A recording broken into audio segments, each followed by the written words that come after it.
Halo semuanya, kembali lagi bersama saya Francisca Suryati Damli, NIM 18030300102. Saya mahasiswa jurusan Sosiologi Universitas Nusa Cendana Kupang, kelas C semester 6.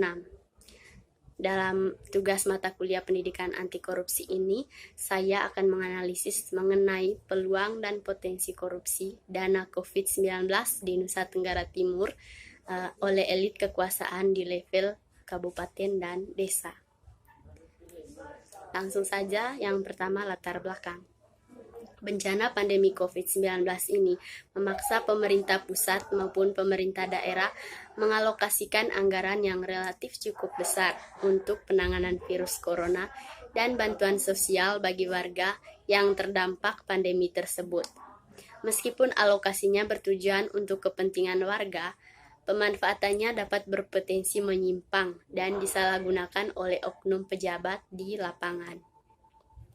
Apalagi jika tanpa tujuan mulia itu tak disertai perencanaan dan program yang baik, itikat baik dalam pelaksanaan dan pengawasan optimal yang ketat dari berbagai pihak terkait. Siapapun pengguna yang memanfaatkan anggaran tersebut tanpa akuntabilitas dan transparansi juga dapat terjebak dalam tindak pidana korupsi. Persoalan korupsi tetap akan menjadi fokus penegakan hukum pada saat ini.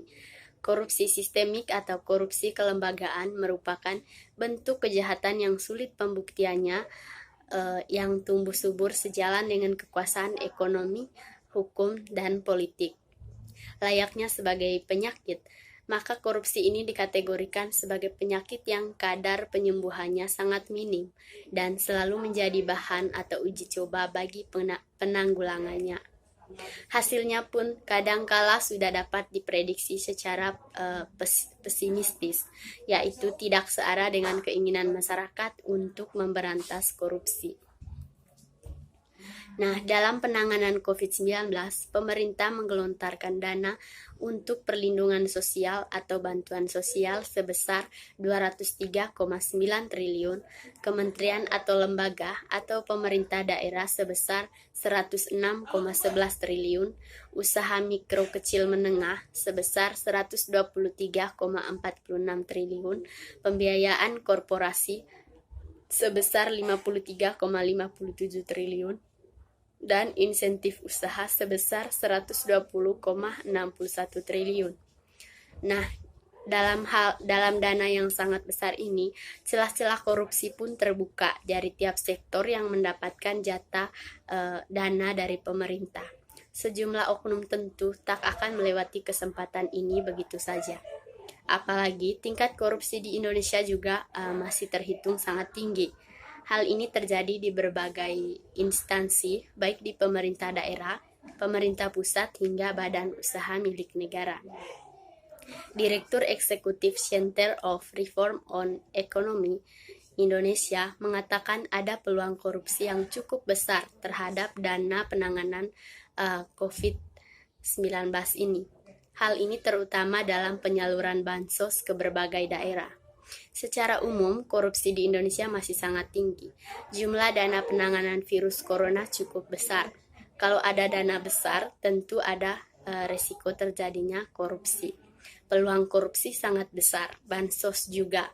Praktik bansos di daerah tidak tepat sasaran. Yang berikut, langsung saja kita masuk dalam peluang dan potensi korupsi dana COVID di Nusa Tenggara Timur. Indonesia Corruption Watch membeberkan sejumlah potensi korupsi yang dapat terjadi dalam hal pengadaan barang atau jasa terkait penanganan COVID-19. Koordinator Divisi Pengelolaan Pengetahuan ICW mengungkapkan korupsi dapat terjadi dalam setiap tahap pengadaan, mulai dari perencanaan, pemilihan penyedia, hingga pembayaran dan audit. Tiap tahap ini bisa dikatakan punya potensi yang berbeda-beda terkait korupsi. Potensi korupsi paling banyak terjadi dalam tahap pemilihan penyedia, di mana praktik suap maupun faktor kepentingan dapat terjadi dalam tahap pemilihan penyedia ini. Biasanya yang kita lihat ada faktor kepentingan yang ditunjuk sebagai penerima bantuan, misalnya masih ada hubungan saudara, terus potensinya atau orang yang tidak kompeten tapi dekat dengan lingkaran kekuasaan. Kemudian suap ini biasanya dipilih dengan memberikannya ke pejabat pengadaannya. Selain itu, memungkinkan adanya markup harga. Misalnya, rapid test di bawah standar yang dibutuhkan.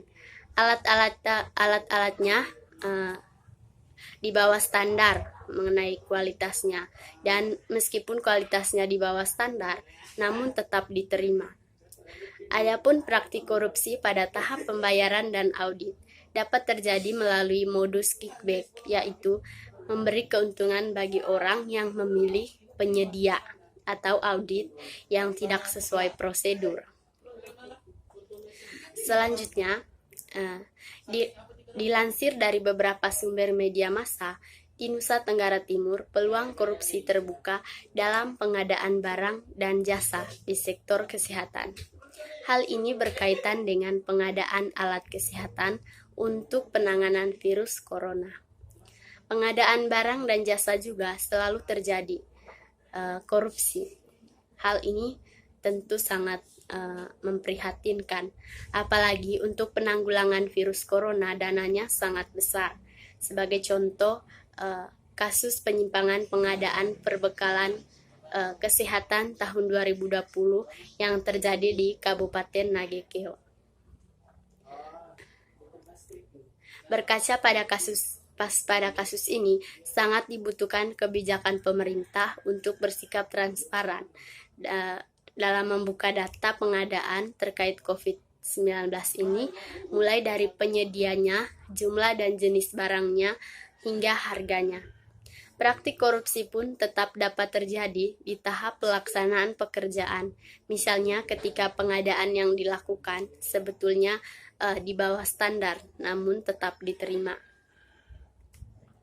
Selain kasus ini, di beberapa daerah di Nusa Tenggara Timur juga sering marak terjadinya korupsi dana bantuan sosial penanganan COVID-19 ini. Banyak sekali kasus yang terjadi, namun pada makalah ini saya mengambil salah satu contoh kasus dugaan penyimpangan dana bantuan sosial COVID-19 yang terjadi di Desa Goloworok, Kecamatan Ruteng, Kabupaten Manggarai, Nusa Tenggara Timur. Contoh yang saya paparkan ini tentu menjadi cermin bahwa bansos dana desa juga memiliki peluang yang sama untuk disalahgunakan oleh oknum pejabat tertentu. Nah, dari hal inilah kita pantas berkaca dan mengawal bahwa dana sebesar itu harus sesuai dengan penerimanya, yakni untuk mereka masyarakat yang benar-benar membutuhkan. Dan hal ini harus sesuai dengan data penerima yang sah dan layak. Nah, selanjutnya terkait dengan rincian pengalokasian dana COVID di Nusa Tenggara Timur dan peluang terjadinya korupsi. Pemerintah Nusa Tenggara Timur dan kabupaten atau kota di Nusa Tenggara Timur menyatakan telah mengalokasikan APBD untuk penanganan bahaya COVID-19 dengan total anggaran mencapai 1,1 triliun lebih. Angka ini merupakan akumulasi dari realokasi APBD provinsi dari 22 kabupaten atau kota se-Nusa Tenggara Timur, yang terdiri dari pemerintah NTT sebesar 286,8 miliar lebih dan 22 kabupaten atau kota sebesar 942,9 miliar lebih.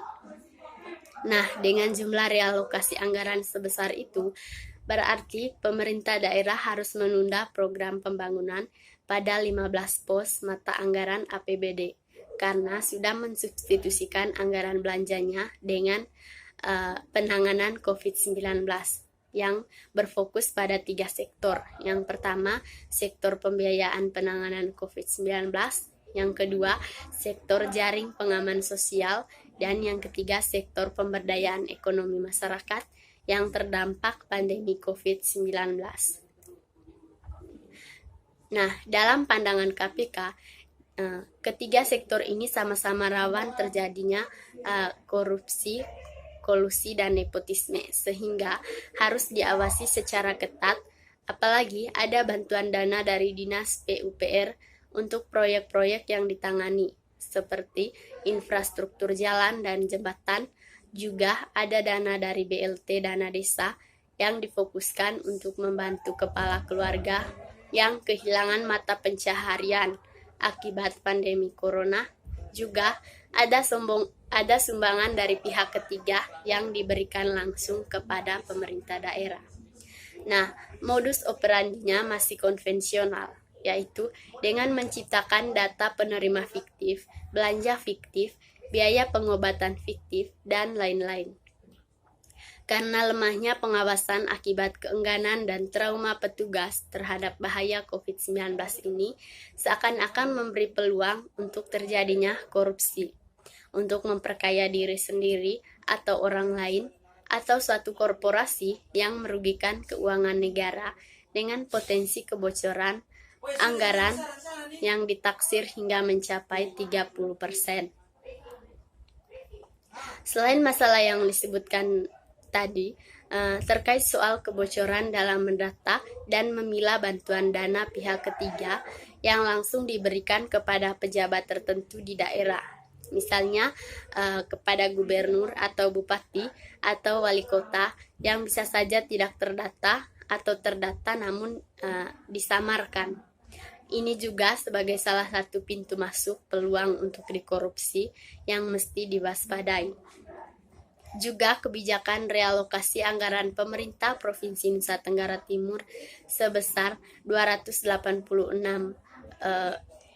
triliun lebih yang fokus pada sasaran objek penerima yang sama dengan fokus pada bantuan 22 kabupaten dan kota yang mengalokasikan anggaran sebesar 942 triliun lebih untuk penanganan COVID-19 yang masing-masing kabupaten atau kota besarannya bervariasi dan berbeda satu dengan yang lain.